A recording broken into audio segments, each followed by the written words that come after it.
Hello guys, இன்றைக்கி பார்த்தீங்கன்னா நல்லா மீன் குழம்பு வைக்க போகிறேன். நல்லா பெரிய மீன். இதை நான் கட் பண்ணிவிட்டு கழுவிட்டு வர்றேன். நல்லா வெட்டிட்டு பாருங்கள், நல்லா பெரிய மீன். இப்போ கட் பண்ணுவோம் கைஸ். நான் கட் பண்ணிட்டு வரேன். இப்போ பார்த்தீங்கன்னா அழகாக மீனெல்லாம் துப்புராக்கி நல்லா மசாலாலாம் போட்டு வச்சுருக்கேன். இது பொரிக்கிறதுக்கு குழம்பு வைக்க தனியாக எடுத்து வச்சுருக்கேன். கறி வைக்கிறதுக்கு, மீன் கறி வைக்கிறதுக்கு. இப்போ நான் ஆயில் ஊற்றிக்கிறேன். எல்லாம் ஹீட் ஆகிடுச்சு. தேவையான அளவு ஊற்றிக்குவோம் ஆயில். இது பொரிக்கிறதுக்கு போதும். அதை நான் கடுகு போட்டுக்கிறேன். அப்படியே வெந்தயம் போட்டுக்கலாம்.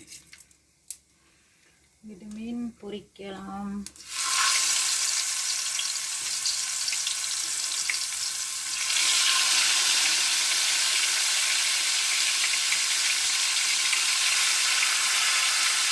வெள்ளைப்பொடி போட்டுக்கலாம்.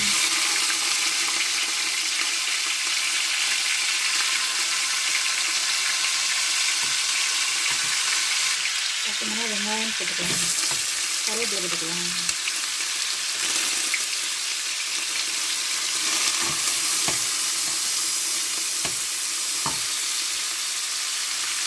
இப்போ பார்த்தீங்கன்னா இப்போ நல்லா வெங்காயம்லாம் வதங்கிருச்சு. நல்லா புண்ணேரம் சிவந்து வந்துருச்சு. இப்போ தக்காளி போட்டுக்கலாம்.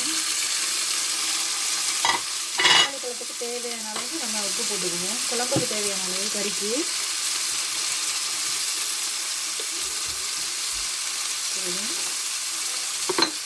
விட்டுக்கலாம்.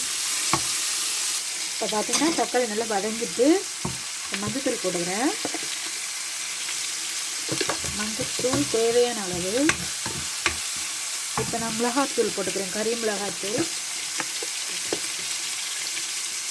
ரொம்ப காரமாக இருக்கும், அதனால் அளவாக போட்டுக்கலாம்.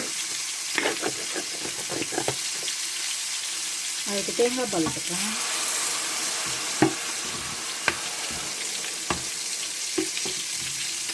இப்போ தேங்காய் பால் விட்டுக்க நல்லா ஒரு கொதி வரட்டும். அதுக்கப்புறம் நம்ம புளி விட்டுக்கலாம்.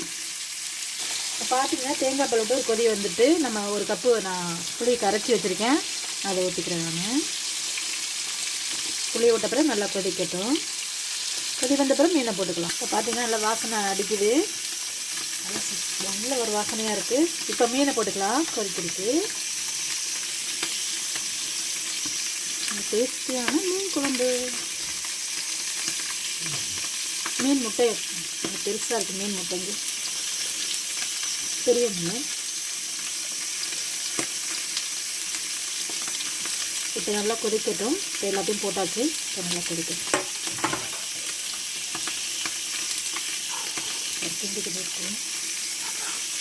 வாவ், நல்ல வாசனையாக இருக்குது மீன் குழம்பு. மீன் கறி நல்ல வாசனையாக இருக்குது. இப்போ பார்த்தீங்கன்னா நல்ல மீன் குழம்பு கொதிச்சுக்கிட்டு இருக்கு கறி. இப்போ நம்ம கருவேப்பிலை பிச்சு போட்டுக்கலாம். நல்ல வாசனையாக இருக்கும், டேஸ்டியாக இருக்கும்.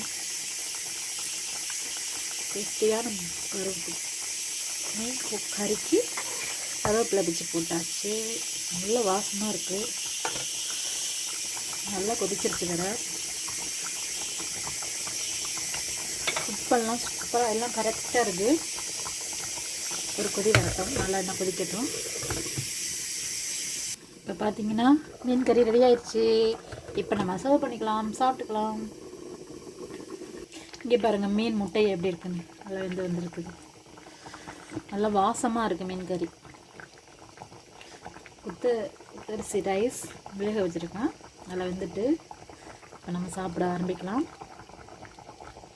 இப்போ பார்த்தீங்கன்னா பொரிச்ச மீன் கறி, குத்தரிசி ரைஸ் இப்போ சாப்பிட போகிறேன். செம்ம டேஸ்ட்டாக இருக்கும். ட்ரை பண்ணி பாருங்கள். ஓகே, பாய்.